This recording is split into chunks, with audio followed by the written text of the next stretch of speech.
ഇന്ന് ഞായറാഴ്ച വൈകിട്ടായിരുന്നു കേട്ടോ. എല്ലാ ഞായറാഴ്ച വൈകിട്ടും മക്കളെയും കൂട്ടിയിട്ട് വീട്ടിൽ പോകുക എന്നുള്ളത് പതിവ് തന്നെയാണ്. ആ പതിവ് തെറ്റിക്കാതെ തന്നെ ഈ ഞായറാഴ്ചയും പോയിട്ടുണ്ടായിരുന്നു. അങ്ങനെ പോയിട്ടുണ്ടായിരുന്നപ്പോൾ എന്തൊക്കെ കഴിച്ചു എന്ന് നമുക്ക് നോക്കാം കേട്ടോ. പോയപ്പോൾ തന്നെ അപ്പച്ചിട്ട് വക ഒരു ചായ കിട്ടിയിട്ടുണ്ടായിരുന്നു. അതെന്തോ മറന്നുപോയി ഞാൻ വീഡിയോ എടുക്കാനായിട്ട്. അത് കഴിഞ്ഞപ്പോൾ വാപ്പുമാടെ വക 2 ഈന്തപ്പഴവും ഒരു മുട്ടായും കിട്ടിയിട്ടാ. ജോലിക്ക് പോയിട്ട് വരുമ്പോൾ ഇതൊക്കെ എന്തെങ്കിലുമൊക്കെ വാങ്ങിച്ച് വെച്ചിട്ട് ഇതുപോലെ തരുന്നത് അവർക്കൊരു പതിവ് തന്നെയാണ്. അത് ഭയങ്കര സന്തോഷമുള്ളതാണ് കേട്ടോ. ആ ഒരു ഇതിന് ഭയങ്കര മധുരമാണ്, നമുക്ക് സ്നേഹത്തോട് തരുന്ന സംഭവമല്ലേ.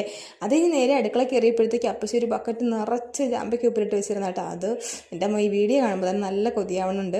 അതും അതിൻ്റെ കുറച്ച് വെള്ളമൊക്കെ കൂടെ കുടിച്ചിട്ടുണ്ടായിരുന്നു. ഭയങ്കര ടേസ്റ്റായിരുന്നു. പിന്നെ ചൂര അച്ചാറിട്ടതുണ്ടായിരുന്നു കേട്ടോ. അത് ഞാൻ കഴിച്ചിട്ടുണ്ടായിരുന്നില്ല. ചെറുതായിട്ട് കിണ്ണത്തിൽ എടുത്തുകൊണ്ട് വീട്ടിലോട്ട് പോയിട്ടുണ്ടായിരുന്നു കേട്ടോ. അത് കഴിഞ്ഞ് തക്കാളി വന്നതൊക്കെ അപ്പച്ചി കാണിച്ചു തന്നു. കൃഷിയും കാര്യങ്ങളൊക്കെ അത്യാവശ്യം ടെറസിലുണ്ട്. ഞാൻ മുകളിലോട്ട് പോയില്ല. മഞ്ഞളും കാര്യങ്ങളൊക്കെ എടുത്ത് വെച്ചതൊക്കെ എടുത്ത് നോക്കിയിട്ടുണ്ടായിരുന്നേ. വീട്ടിൽ കൊണ്ടുപോകാനും പറഞ്ഞതാണ്, പക്ഷേ എടുക്കാൻ മറന്നുപോയി. അത് കഴിഞ്ഞപ്പോൾ വാപ്പമ്മയുടെ വക വരിക്കച്ചക്ക ഉണ്ടായിരുന്നു. അതും കഴിച്ചിട്ടാണ് നേരെ വീട്ടിലോട്ട് വന്നത്. അപ്പോൾ അത്രയേ ഉള്ളൂ. ചെറിയ വീഡിയോ ഇഷ്ടപ്പെട്ടെങ്കിൽ എല്ലാവരും സപ്പോർട്ട് ചെയ്യുക. Tata bye bye, see U.